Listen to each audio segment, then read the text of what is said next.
What's good, everybody? Welcome back to yet another video. So thank you so much for subscribing. You know the drill. Today we're doing a story time. I think I'm just gonna start calling this Ekedi Boni series because wow child, I've been through it all. When I say I've been through it all, it's never a joke, it's real, right?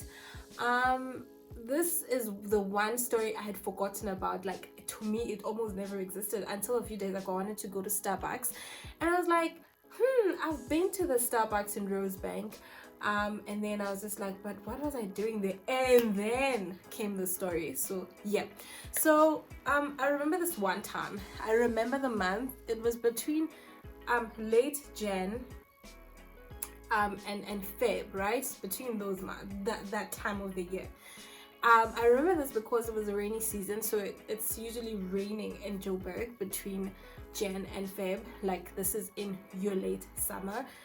It's usually raining, right? And then I got rained on, my shoes were wet, so I got off at some shopping center to buy myself some shoes because I wasn't gonna stay on in wet sneakers the whole day because that equals to COVID. I'm kidding. That equals to being sick, and I didn't want that. You know, I went to go buy my shoes, and then I decided that, you know what, I'm not gonna catch another taxi.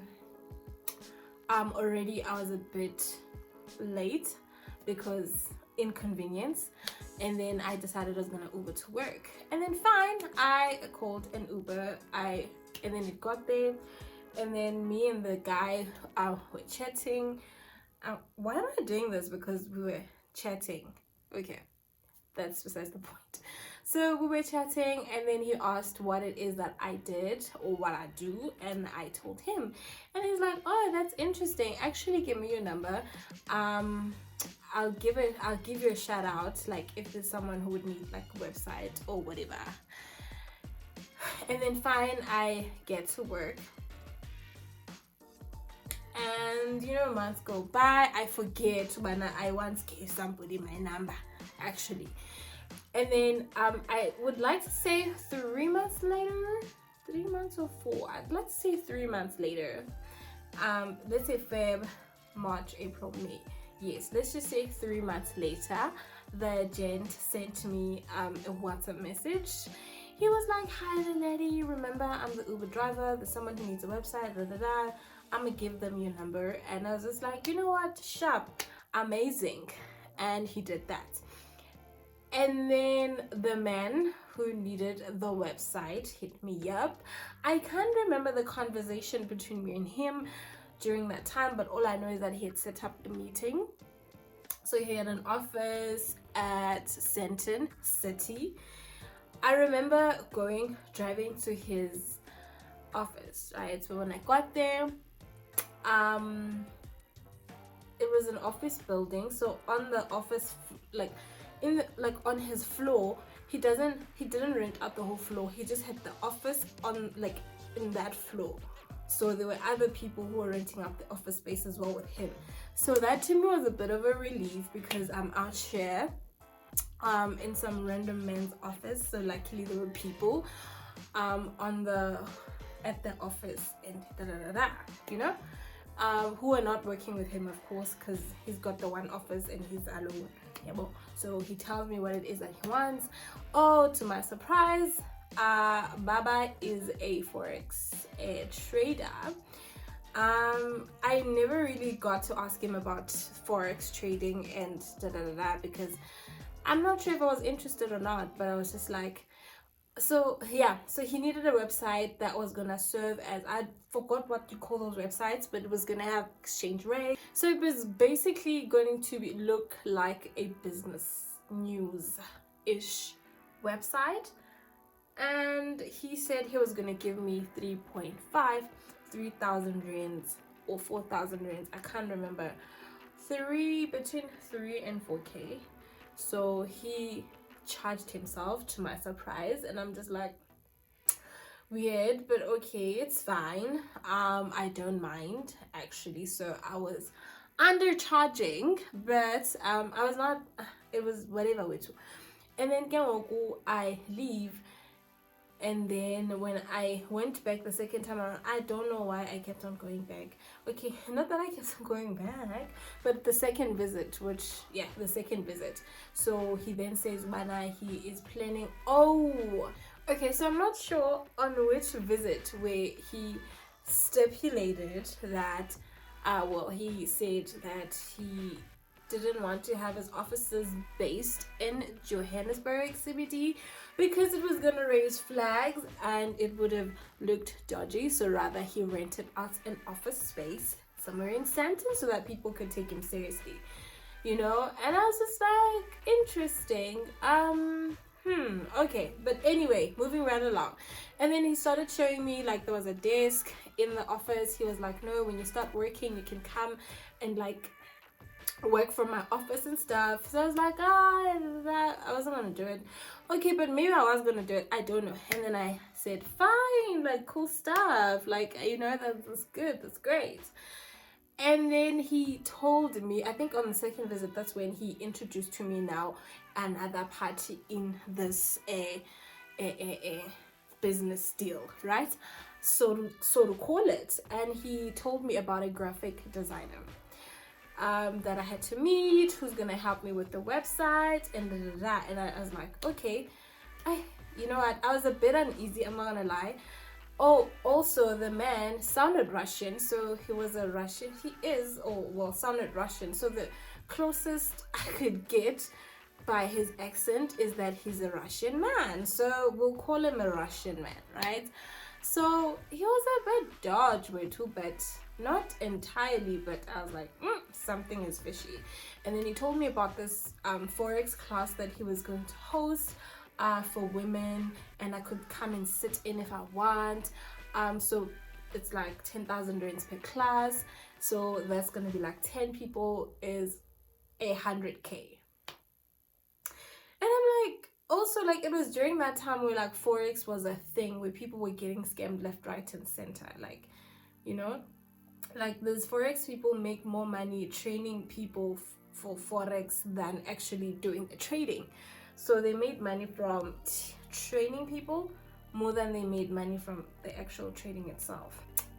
So fine, and then he walks me down, not walk me down, like he accompanies me to the parking lot, which was like the ground floor, so like, it's not underground parking because it's like on the ground floor.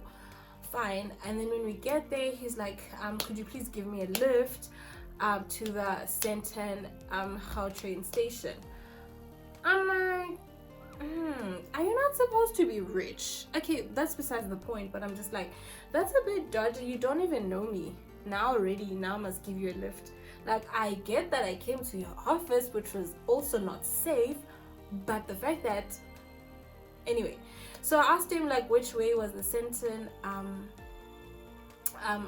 train station. And then I pointed that I was gonna go on the opposite direction, and then he watched me as I drove out of the building, which was very scary because I'm like, oh my goodness, what if I'm gonna get kidnapped? Like, what if even this guy that I have to meet up with is also like part of this whole plan, and I'm going to be trafficked?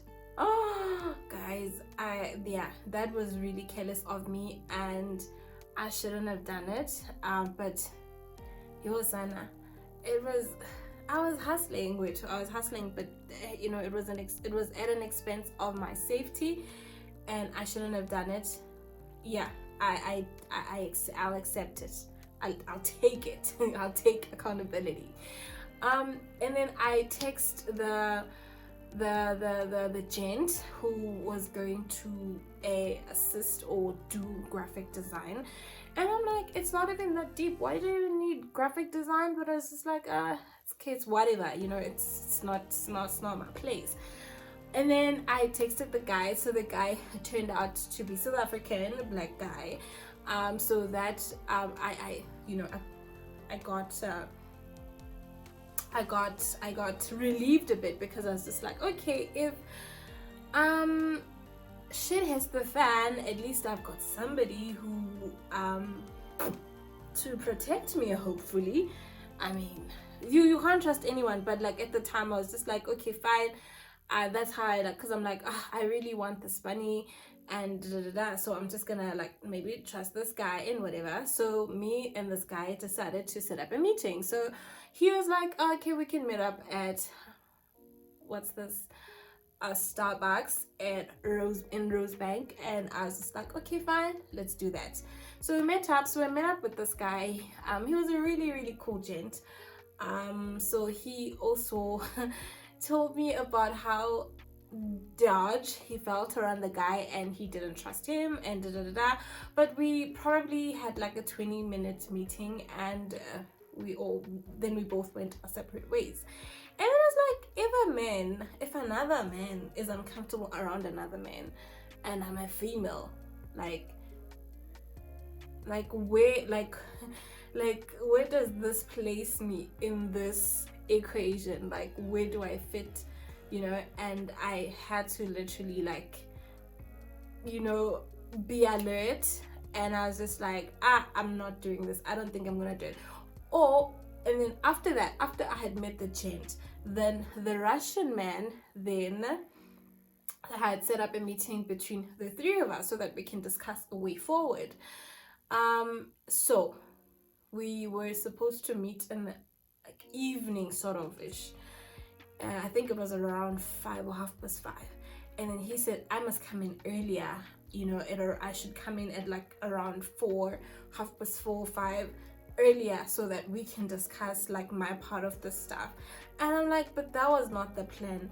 And like at 5, I do understand that people are knocking off, right? People have knocked off and I'm gonna be there alone. Fine, there's like guards, but people can be bored, and I was just like, son, I was just not gonna, get myself into such a predicament. And then I literally cancelled on the day of the meeting. Or I think the guy cancelled, the graphic designer gent. But I think there was something about I think like it's either the graphic designer gent, scheduled or something, but I think he was also reluctant. And I was just like, now already after meeting up with the graphic designer gent, I had just told myself, Sana, if this guy feels some type of vibes that I'm also feeling, so let me listen to my instincts. And then I cancelled.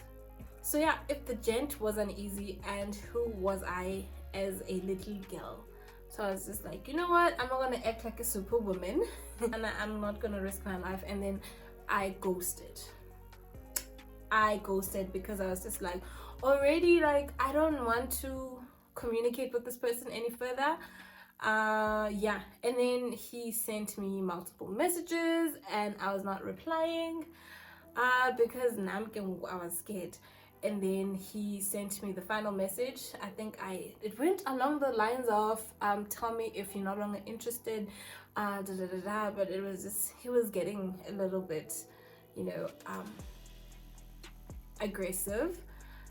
Well, maybe he was, I don't know guys, but it was a little bit aggressive, I feel, right? And then after that, Sana, I was very much uneasy. It felt as if he was going to follow me and find me, and I'm like, I've watched movies, my child, I've watched movies, abduction there, those things, I know what happens. And I'm like, what if he's following me and he gets me and he's gonna, guys, I'm not proud of that one. But yeah, that's one of my kitty bunny stories. Thank you so much for watching and listening. So the story and the takeaway here is that do not endanger yourself. You're an endangered species.